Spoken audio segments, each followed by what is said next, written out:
کہ اس مستور کی کوئی بہت بڑی قیمتی شے جلتے ہوئے خیموں میں رہ گئی ہے جو یہ نکالنا چاہتی ہے۔ یہ کہتا ہے اس کی مظلومیت کو دیکھ کر میں سر جھکا کے قریب آیا، میں نے کہا بی بی آپ پردہ دار ہیں، آپ مستور ہیں، اگر کوئی قیمتی چیز اندر رہ گئی ہے تو آپ رک جائیں، مجھے اجازت دیں میں لے آتا ہوں۔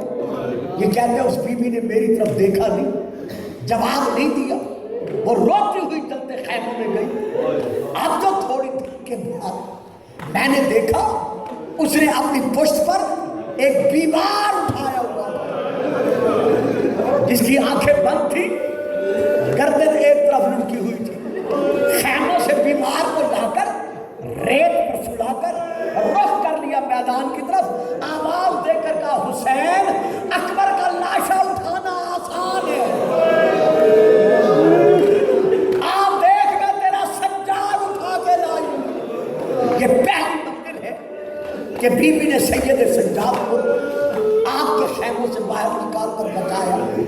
ہماری ایک کتاب ہے جو پہلے شائع ہوئی ہے دہلی سے، اب شائع ہوئی لاہور موچی دروازے سے، اس کتاب کا نام ہے خلاصۃ المسائل، اس کے اوپر عربی ہے نیچے اردو ہے، میں وہاں سے لے کے پڑھ رہا ہوں۔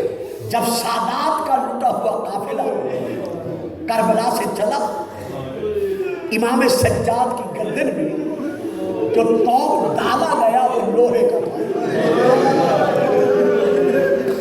اب مجھے معاف کر دیں کہ جن کی سمجھ میں آئے، جن کی سمجھ میں نہیں آئے گا میں ان سے بھی معافی مانگتا ہوں۔ اس توق کی نوکیلی نوکیں تھی، جیسے وہ توق گلے میں ڈالا گیا وہ نوکیلی نوکیں رگے کاٹ کر گردن کے اندر گڑ گئی۔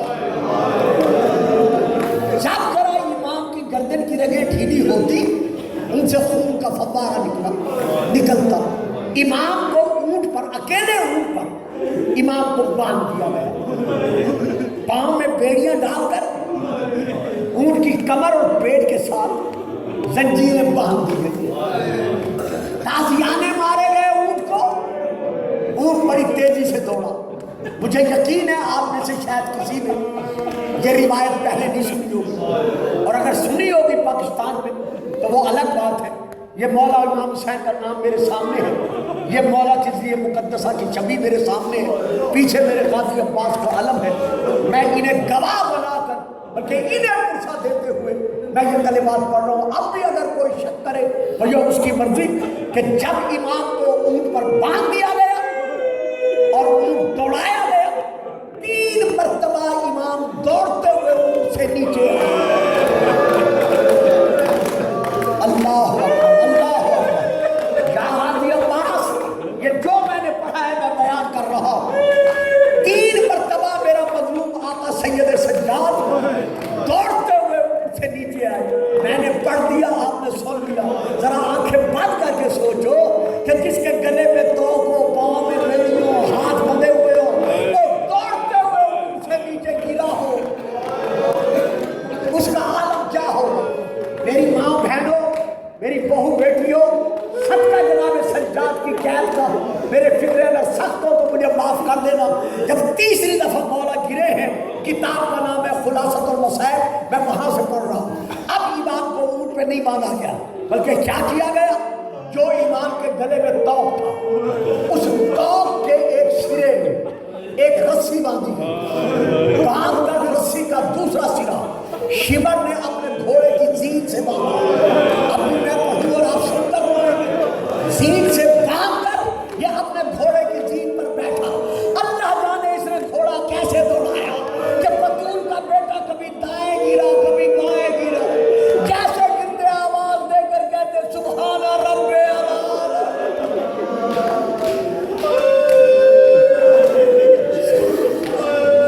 یہ وہ منزل ہے جہاں بی بی زینب سے رہا نہ گیا، آواز دے کر کہا شمر یا اونٹ گھوڑا رکواؤ یا میں سر کے بال کھول کر بد دعا کرتی ہوں۔ بی بی نے سجاد کو بچایا۔ اسی طرح یزید بن کے دربار میں جو شام گئے ہیں، دربار دیکھ آئے ہیں، ان کے ذہنوں میں نقشہ ہوگا. میں یاد دلاتا ہوں جب مسجد بنی امیہ میں دربار میں جاؤ دروازہ پار کرتے ہوئے ایک چبوترا آتا ہے. پھر جب راس الحسین کی طرف جاؤ برآمدے سے پہلے پھر ایک چبوترا آتا ہے. اس وقت یہ چبوترے نہیں تھے, پورے دربار میں تماشائی تھے. اللہ جانے کیسے میں پڑھوں. جہاں پہلا چبوترا ہے یہاں لٹی ہوئی سیدانیاں پڑی تھی. جہاں دوسرا چبوترا ہے یہاں سید سجاد باقر کے ساتھ کھڑے تھے, کمر جھکی ہوئی تھی. جب جناب سید سجاد وہاں کھڑے تھے اور یزید مرعون نے جب امام پر ظلم کیا امام حسین کے سر اقدس پر, تو امام نے وہیں سے پکار کر جب یزید کو للکارا تو اس ظالم نے شمر سے کہا کہ میرے دربار میں قیدی کی یہ جرت کہ وہ اس طرح گفتگو کرے اونچی آواز میں, جلدی کرو اس کا سر تن سے اڑا دو. جب سر تن سے اڑانے کا نام لیا اب میں نہیں سمجھ سکتا یہ معجزہ نہیں تو اور کیا ہے کہ وہ بی بی جس کے ہاتھ گردن کے پیچھے بندھے ہوئے تھے, جو گھر میں نہیں چل سکتی تھی, اللہ جانے تماشائیوں کے ہجوم سے گزر کر اس چبوترے سے چل کر سجاد تک کیسے پہنچی. کہ بی بی نے اپنے آپ کو گرا دیا, گرا کر کہا اگر سجاد کو قتل کرنا ہے تو پہلے زینب کو شہید کرنا پڑے گا.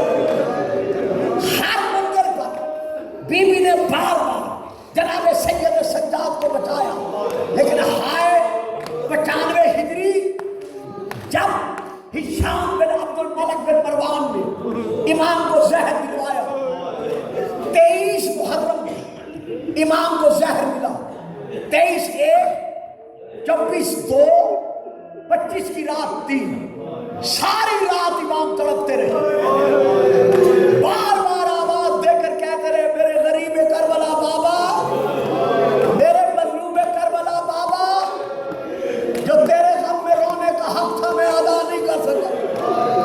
جب آخری وقت آیا امام کا رخ پھر گیا شام کی طرف, آواز دے کر کہا پھوپھی جب بھی مجھے مارنے کے لیے ظالم آگے بڑھے آپ قدم قدم پر مجھے بچاتی رہی, لیکن آئیں دیکھے آج مجھے زہر مل گیا ہے, میرا کلیجہ ٹکڑے ٹکڑے ہو رہا ہے. وصیتیں کی, 4 بیٹیاں تھیں, 6 شہزادے تھے. وصیتیں کر کے جب امام کی آنکھیں بند ہوئی, میں ہاتھ باندھ کر عرض کر رہا ہوں میں شبیہ تبوت منگوا کر یہاں رکوا دوں گا آپ کے سامنے, جب تک میں ماتم سجاد نہ کہوں. کوئی مومن مولا سجاد کا واسطہ اپنی جگہ سے کھڑا نہ ہو.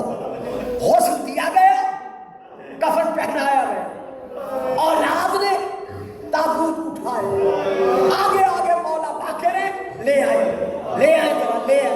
بڑے آرام سے لے آئے, اور آگے لے آئے اور آگے لے آئے. بس یہاں لا کے کھڑا, بچوں الگ وہی لوگ یہاں کھڑا تھا.